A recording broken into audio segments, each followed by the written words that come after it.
Tu commences ta vie avec l'illusion d'être le centre de l'univers, entouré de personnes qui se soucient profondément de toi. En tant que nourrisson, tu ouvres les yeux pour découvrir des visages rayonnants de tendresse, impatients de capter chaque bave, chaque sourire et chaque chute avec le plus grand soin. Tes parents ou tuteurs, ces premiers témoins de ton existence, te comblent d'une attention infinie. Chaque petite réussite, de ton premier mot à ton premier pas, est célébrée comme si c'était un événement monumental, te donnant l'impression que ta présence est d'une importance capitale. Cet environnement nourricier crée une bulle où tu te sens constamment observé, validé et chéri. La chaleur et les encouragements que tu reçois façonnent ta première compréhension des interactions sociales, te faisant croire que ton existence a une grande signification pour ceux qui t'entourent. Ce cocon de soins ne se limite pas aux murs de ta maison. Dans les premières années d'école, les enseignants jouent souvent un rôle similaire. Ils te guident patiemment, célèbrent tes petites victoires et te réconfortent dans les moments difficiles. Ils remarquent tes talents uniques et encouragent tes intérêts naissants. Le monde semble être une scène où tu es la star, baignée dans la lumière des encouragements et des préoccupations constantes. Les éloges et le renforcement positif que tu reçois de tes éducateurs renforcent ta confiance et consolident l'idée que tes efforts et tes réalisations méritent l'attention. Cette période de la vie est caractérisée par un réseau de soutien qui te rassure continuellement sur ta valeur et ton potentiel, renforçant encore la croyance que tu es au centre d'un univers attentif. Cependant, en grandissant, une réalité bien différente commence à se dévoiler. Tu deviens progressivement conscient que le monde au-delà de ton cercle immédiat est marqué par une indifférence saisissante. Cette révélation frappe souvent le plus fort à la fin de l'adolescence ou au début de l'âge adulte, peut-être lors d'une promenade solitaire dans une ville animée ou en étant assis seul dans une chambre de dortoir. L'immensité du monde et l'anonymat qu'elle impose peuvent être accablants. Tu réalises que, pour la grande majorité des gens, tu es invisible. Ton existence, tes luttes, tes triomphes passent inaperçus. Les étrangers te frôlent dans les rues, absorbés par leur propre vie, leurs propres préoccupations. Le monde ne se précipite plus pour t'aider. Il n'essuie plus tes larmes et ne célèbre plus tes petites victoires. Tu es minuscule et insignifiant face à l'immensité des bâtiments et au tumulte de la vie urbaine. Ce réveil peut être brutal alors que tu luttes pour comprendre le contraste entre tes premières expériences d'attention constante et la nature impersonnelle du monde. La réalisation que tu n'es qu'un visage parmi tant d'autres, une figure anonyme dans l'univers vaste, peut susciter des sentiments de solitude et de désillusion. Cette prise de conscience peut être déstabilisante, voire dévastatrice. Tu pleures la perte de ce cocon de soins, te sentant abandonné et insignifiant. Pourtant, dans ta focalisation sur cette nouvelle invisibilité, tu négliges un aspect crucial de cette indifférence.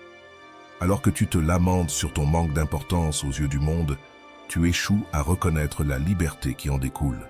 Tu restes piégé dans un paradoxe, pleurant simultanément ton invisibilité et t'inquiétant de ce que tu perçois comme une surveillance constante par les autres.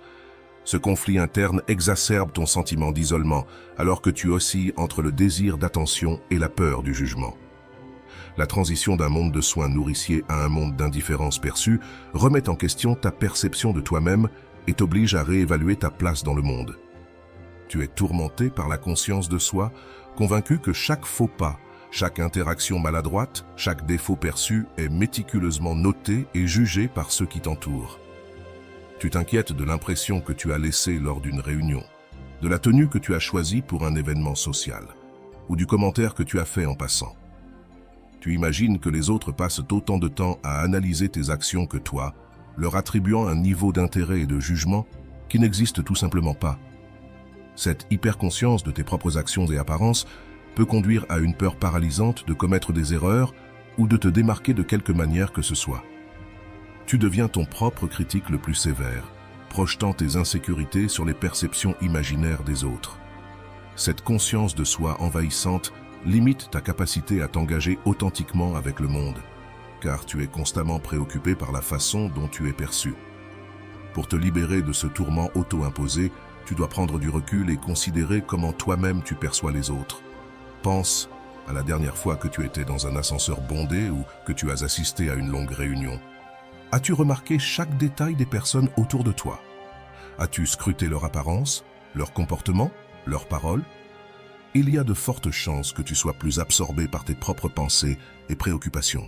Peut-être as-tu remarqué en passant la nouvelle coupe de cheveux d'un collègue ou désapprouvé le choix vestimentaire de quelqu'un, mais ces observations étaient fugitives, rapidement remplacées par tes propres préoccupations.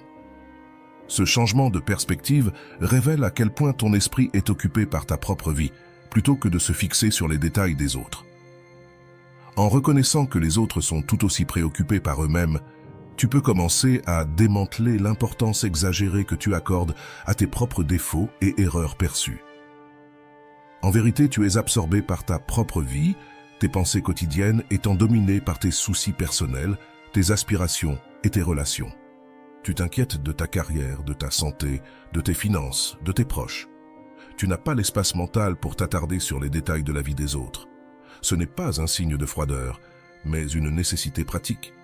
Ton esprit priorise ce qui est immédiat et pertinent pour toi, filtrant le reste.